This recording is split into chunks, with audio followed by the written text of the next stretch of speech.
All right. Well, welcome into today's show. Super thrilled about the episode today. We're welcoming in Lee Hickel with Red Mule's Badass Barbecue. And Lee comes to us from, I'm probably going to butcher this pronunciation of where you're coming to us from, Lee, but I'm going to give it a shot. Aransas Pass, Texas. Am I close? Yes, sir. Good job. Yes. Now, for our listeners that don't know where that is, where's the closest major metro area? So Aransas Pass, Texas is about 18 miles northeast of Corpus Christi, Texas. So now I'm about 2.5 hours south of Houston and 2.5 hours south of San Antonio, 2 hours north of Mexico. There you go. Even better. And for our listeners, I had the pleasure of connecting with Lee a couple of months ago in January at a barbecue class where Lee was teaching ribs. And he was probably the most entertaining instructor of the bunch. If I can go out on a limb there. But Lee's also got an incredible story, an incredible journey into competitive barbecue. And if you've listened to a few of our episodes, you would know that we love talking about journey. And so Lee, educate our listeners and educate Kevin, my co-host here, on your journey in competitive barbecue. Thank you for having me on your show. I'm really honored to be on it, so I appreciate it. So my story is pretty different, I would say. In 2017 is when I started cooking in barbecue, competition barbecue. I went to my first cook-off. And I came in dead last. I went to my next cook-off and I came in dead last. Another cook-off came in dead last. And this was in 2017. Well, then I found out there was actually sanctioning bodies or a circuit per se, that these people do it for a serious hobby. They go around and they compete in barbecue. I've never heard of such a thing. I thought it was just the same guys week after week just showing up to drink beer and burn meat in the back of a steak burner. I had no idea what was going on. So I learned after a couple cook-offs that I need to figure out what I'm doing wrong because I keep finishing dead last. So I went to a barbecue supply store and they told me, hey, there's classes where you can take barbecue competition from. I'm like, what? Never heard of taking classes. So I took a class and that opened up a whole new world for me in barbecue. So middle of 2017 is when I took the class and I started doing pretty well in barbecue. And then August 25th of 2017, Hurricane Harvey came.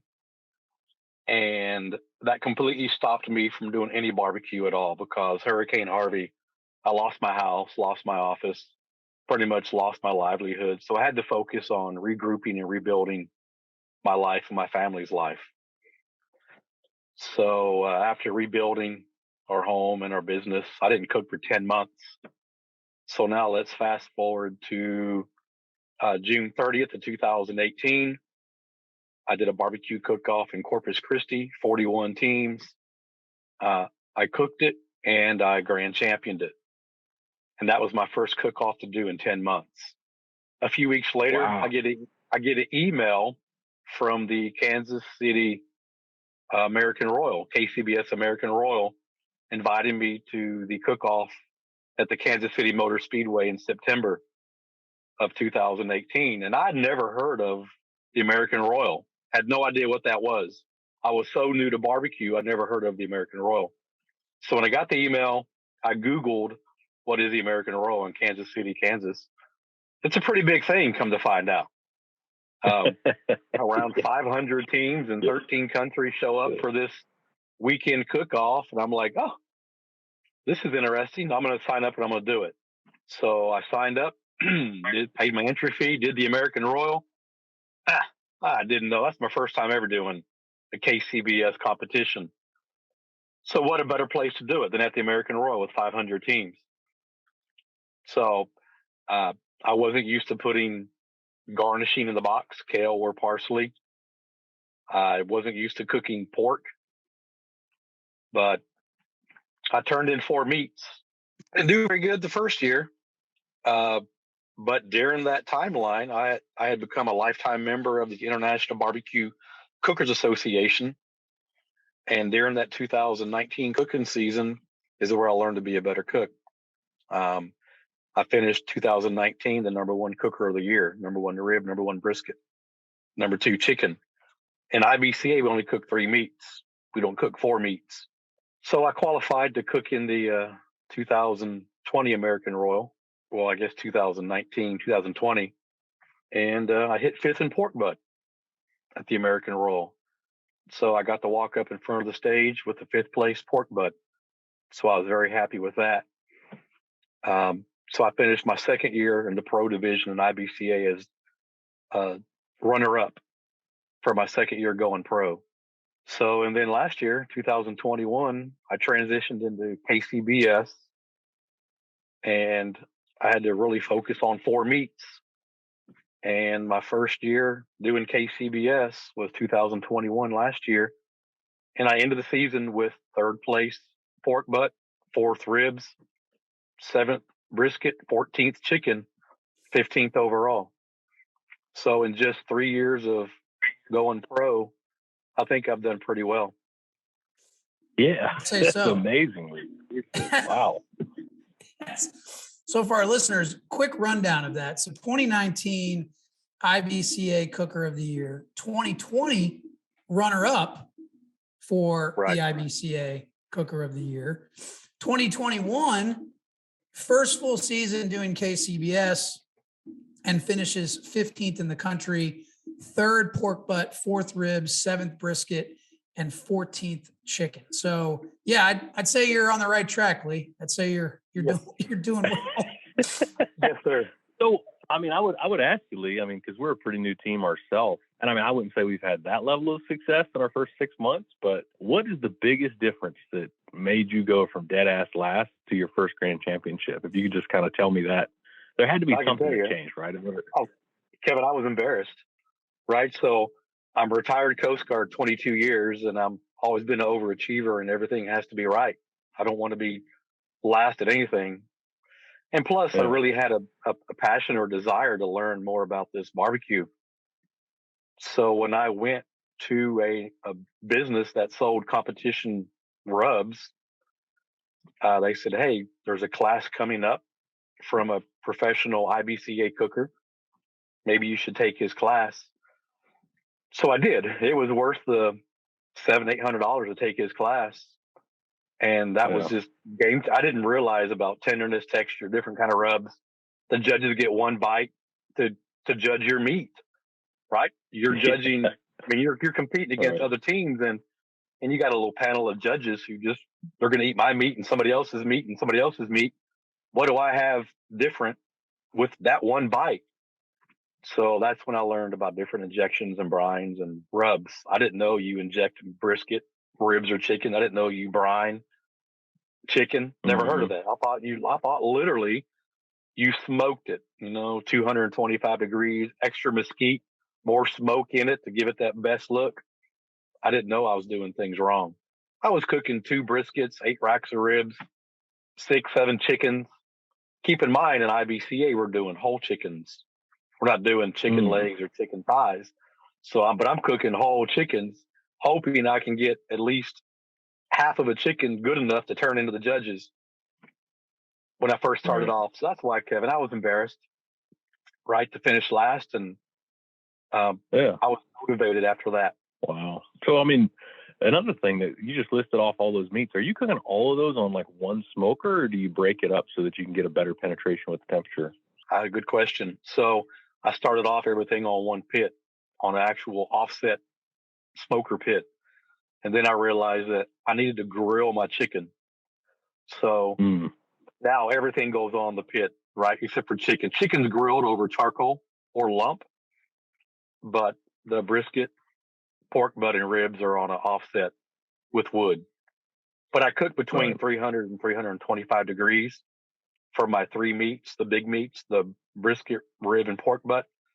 The chickens, I'm cooking on a grill, and I'm between 325 and 350 on the chicken for IBCA. Now, for the KCBS, I completely had to switch my role and I run my chicken on a pellet cooker. So I'm using the chicken on a pellet cooker, 100% from start to finish. I got you. Yeah, because I mean the timelines are different. And now, is that really the reason for that switch, or you just felt that the pellet gives you a more consistent burn? The pellet gave me a more consistent burn. Set it at 330, 335, and I know it's going to be there. And I can control the color a little better too. If I went with the actual wood, my chicken got dark on me. I was having a hard time controlling the color of my chicken. So when I went to a pellet cooker, I was able to control the color a lot easier. I've also noticed too, a lot of these pro teams are using pellet grills for their chicken specifically. Now, Lee, you're very particular, I know, about a lot of things. One thing that stood out to me during the classes that is your I call it pregame, your pregame music, which if I remember correctly is Tupac, right? Oh, Kurt, I love Tupac Shakur. I love his music. I mean, you would looking at me, you think, oh, this guy likes George Strait, Alan Jackson. Nah, you can put those guys to the side, right? That's a different era of people for me. No, I am Tupac, Dr. Dre, Notorious B.I.G., Snoop Dogg. You know, I love the old school rap. You know, Warren G. But don't get me wrong, I'll throw some Marvin Gaye, some Temptations in there also, and I'll play it loud as can be.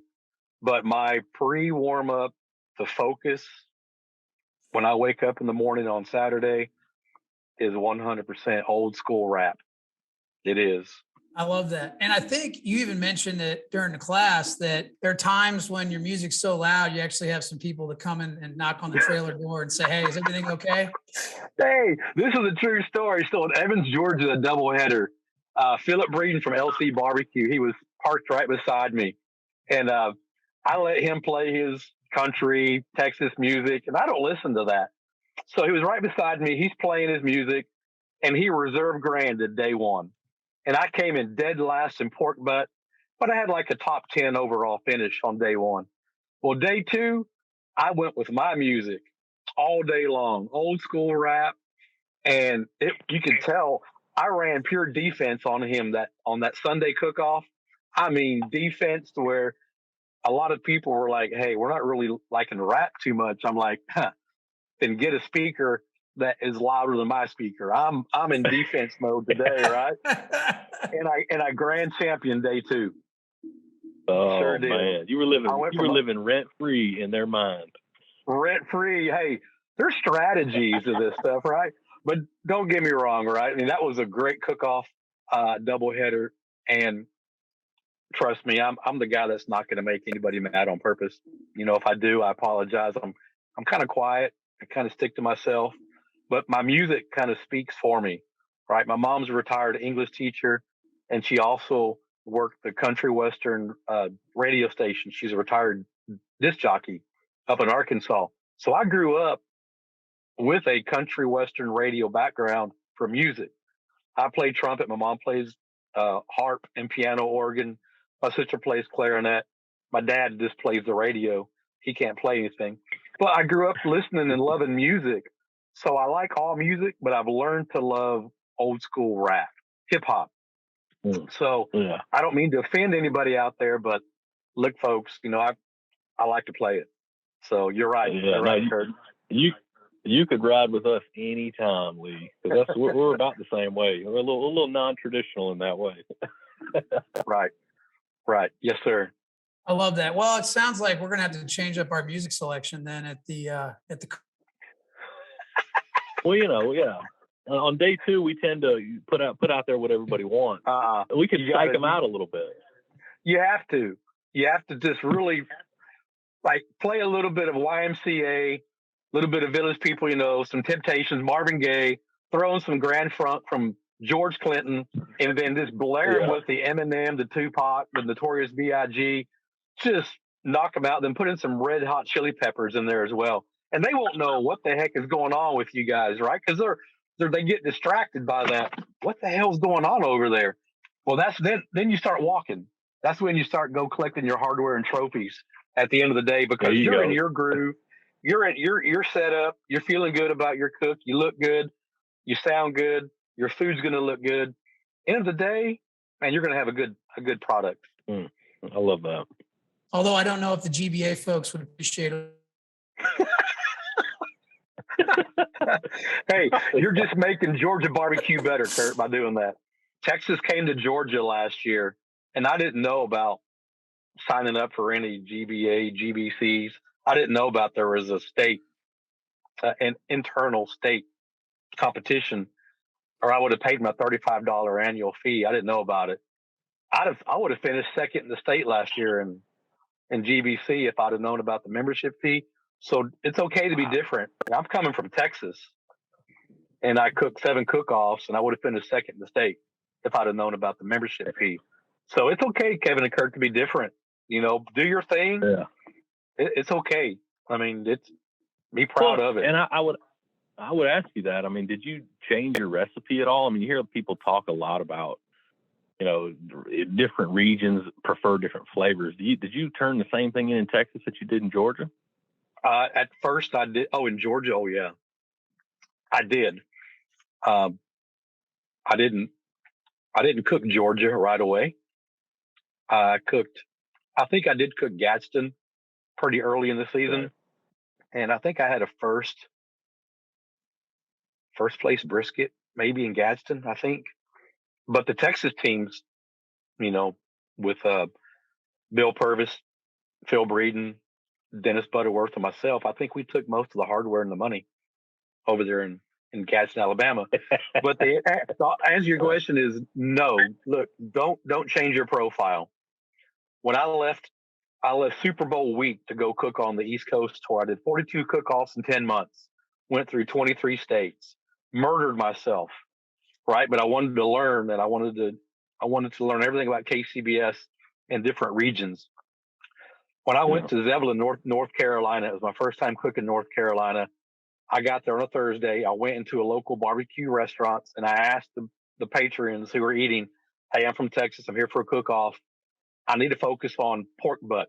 How should I cook my pork butt?" And every swinging person in these restaurants said they like a vinegar base. So competition day, dead last, I ran a vinegar-based pork butt on my pork. And I'm like, you stupid. Why would you change it up? So on day 2, I ran my normal pork butt. I got top 10 on the pork butt. So don't change it. Yes, good barbecue is good barbecue, but folks, listen, don't change it. If you're hitting with your recipes and you're happy with your timelines and you're doing well, don't change drastically. I've always thought that, you know, when you think about a judge, right? I mean, they're sitting there and they get this one bite. And if everybody's trying to all go like sugary or try to go vinegary for North Carolina, and you throw in something different, it activates their palate a little bit and it draws them to you. So, I mean, it kind of harkens back to that same point that you want to do what you're doing and do it the best you possibly can, whether it's what everybody else is doing or not. And you can ask Kurt. I mean, he won't give you the recipes over this podcast, but ask him on all of my ingredients on my ribs and my pork butt. Every one of them are from Texas. Every single rub I use is from Texas. And it's something that nobody on the East Coast was eating or tasting. Yeah. Nobody was. And so it took me a minute to figure out the tenderness. I knew I had a good taste and the appearance was good, but the tenderness, once I got the tenderness down, I was happy with it. But everything I run on my pork butt and my ribs it's all Texas ingredients. Texas injection, Texas rubs. So 2 weeks ago, we cooked down in South Georgia, and we were actually one of 4 teams that were being filmed by the Food Network. Anyway, I made the decision to completely change everything. Injection, rubs, the whole 9. And we got our first final on the ribs. So that was pretty fun with your recipe, actually. Nice. So we made it to the finals in ribs, and candidly, we were caught off guard. We didn't really have fresh ribs to put in a box for finals. Oh, okay. So we had to make the box as pretty as we could. But we ended up getting third. Oh, congratulations. All right, That's so awesome.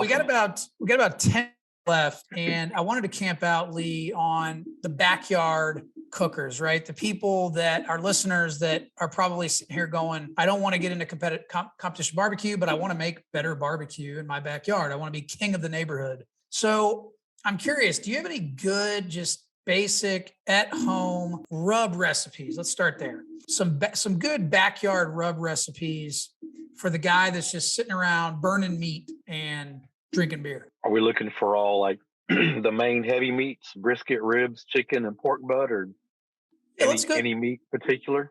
let's go through each one of them. Let's go through, just a good at home rub for all four: the brisket, chicken, ribs, and pork. So we, all the meats, right? We have to hit at least three goals: sweet, heat, and savory. If you can manage a little bit of heat, sweet, heat, and savory, equal, balanced portions, along with the tenderness, it's going to be perfect. So remember, tenderness always trumps taste. So if you have a great tasting brisket, but it's tough, people are going to harp on, well, that brisket was tough. They never say it tasted great. But if your brisket is tender, they're always going to say that brisket was really tender. They're not going to talk about the taste. So tenderness trumps taste. So on that, just a good all around salt, pepper, garlic on your brisket, evenly blended. Kevin and Kurt, there's a million different spices and rubs out there in the market you can buy. But if you can do just an even blend of salt, pepper, garlic, really, and you can just use that on your brisket and just cook it to a real nice color, wrap it in butcher paper or aluminum foil, and finish it off to a tenderness temperature. That's an all-purpose, right? Any all-purpose. Right. In Texas, I think you guys can maybe find it up there in your Sam's or Costco's or whatever you have is like well, I tell you, I use Fiesta Fajita seasoning. Yep. It says Fiesta Fajita, and it's a spice. It's salt, pepper, garlic, and it has a little bit of tenderizer built into it. And I use that on everything, all four meats as a base. Now, if you want to do a little bit of salt, pepper, garlic, and hit a little bit of chupacabra, you can't go wrong with chupacabra. You can't go wrong with any of Phil Breeden's products, which is LC Barbecue, certified, rawhide, last call. Those are all great, even blend. But if you're looking for something over the counter on the shelf, I think chupacabra is probably everywhere you go in the country. Do you guys have chupacabra in Georgia? Have you seen it in your shelves? I have not, although I haven't really looked for it either. So I might be walking by it and just not realize it's there. Right. Just remember, tenderness is always the key. You can run, again, just salt and pepper on your brisket. That's what Aaron Franklin uses up in Austin, Texas. He's got Franklin's Barbecue, where you wait in line 4 hours to go in there and get his barbecue. That's all he runs is the salt and pepper, and his brisket is the best you can ever have in your mouth. It's perfect. Right. But for the backyard guy, they can even reach out to me, whoever's listening. They can look me up, Lee Hickel, on Messenger or on Facebook, and we can even do some free private one-on-one classes. I can exchange recipes for any of your listeners.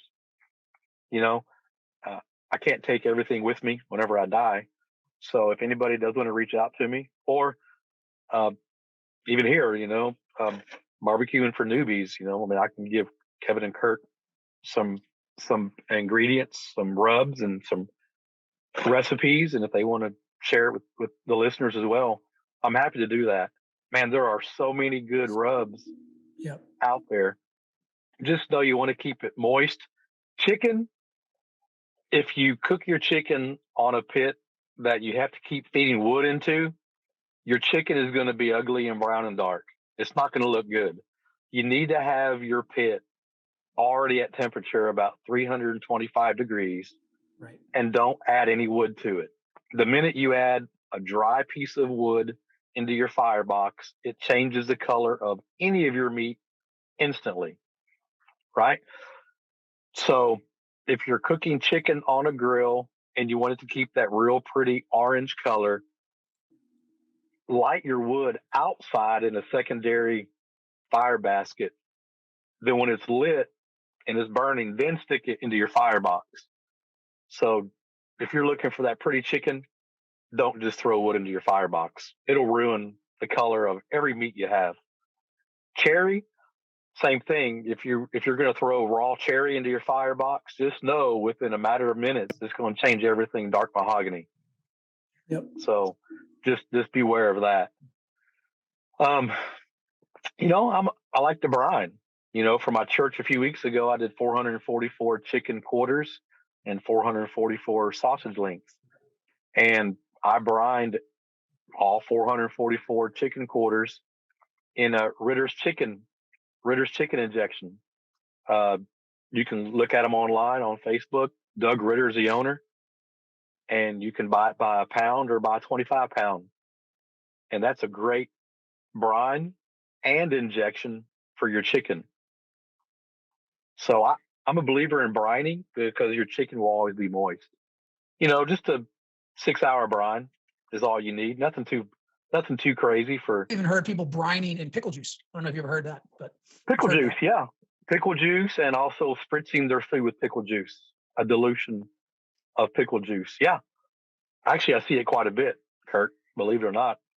It doesn't really, it just gives you like, I wonder what that flavor is, but you can't pinpoint that's dill pickle juice. But it just gives it a really good flavor. So I love that. Salt, pepper, garlic, nothing too heavy. You want to do a sweet heat and savory. Look, even Sweet Baby Ray's, you can put Sweet Baby Ray's honey or hickory on any piece of meat you have for the backyard. When your meat is done and you want to use Sweet Baby Ray's, or just squirt it on there, take your brush, rub it on, kind of bake it on for about 15, 20 minutes. You got the best taste in barbecue there is. Don't be afraid of cooking at 300 degrees. Some people want 225, 250, 275. I like a little hotter. 300 to 325 is my preferred cooking temperature. I don't have to be on the pit as long. But I babysit my food. I don't just walk away from it. I do look at it while I cook. My pit has a good recovery time. So whenever I open the lid to look at it and I spritz it, every 30 minutes, I spritz either water or butter or like a palm olive oil on my food just to keep it moist. I don't like my food to have a hard bark on the outside. I want it to stay moist. So water, parquet, or like an olive oil. But my pit recovers pretty quick. So when I close my lid, within 2 or 3 minutes, I'm back to temp. But guys out there, if you want to run a pellet cooker, green egg, don't be afraid of 300 degrees at all. Green egg cook really well. Just get your temperature up. Pellet cookers, 300. Offsets, 300. You can cook everything you have at 300 degrees and be just as good. I love that. Keep it simple, right? Keep it simple. Right. Keep it simple. I was going to say, like for my chicken and for my ribs and my pork butt, it's okay to add a little bit of fruit flavor to it too. If you want to use a Jumex, or if you want to use some type of a jam or a preserve or a jelly, an apple jelly, a pineapple jelly, a peach jelly, some type of fruity flavor, because those meats can take it, right? Again, chicken, ribs, and pork butt, an apple, a cherry, a pineapple, a peach. It's okay to add that on there because it just gives it a really good flavor at the end whenever you go to eat it. So you can combine, I keep saying Sweet Baby Ray's, but whatever your preferred barbecue sauce is, add a little bit of fruit to it. That'll really enhance the flavor and, like you said earlier, be the king of your cul-de-sac. That's right. King of the cul-de-sac, king of your block, whatever you want to call it. So awesome stuff. Love the information. And Lee, thank you again for taking the time to come on the show. For our listeners, we'll include some show notes for you to take a look at. And, definitely if you have questions, like Lee said, feel free to reach out. Right. And I do have an online class as well, Barbecue champsacademy.com. You know, on your show, your listeners, if they want to, you know, probably should have asked if I can just push this first, you know, but all your listeners, you know, I mean, if you want to go on Barbecue Champs Academy, you get 10% off my class. You know, just mention that you were on the Barbecue for Newbies, like in the promo code, and you'll get 10% off. So for all your listeners, and then from there, you can do anybody's class, not just mine. You know, you can buy anybody's class, but I think taking a class once a year helps, just to learn and see what's out there. I was out in West Texas taking a class, and right beside me was getting basted, you know, and we're out in West Texas. He flew down to take the class as well. So he's the number one cook in the world, and he's taking classes. So Right. by all means, yeah. Yes, sir. Take classes. It helps. I love it. All helpful stuff, Lee. And thanks again, my friend. I've enjoyed it and hope to see you on the barbecue trail sometime soon. Yes, sir. I appreciate you guys for having me on your show.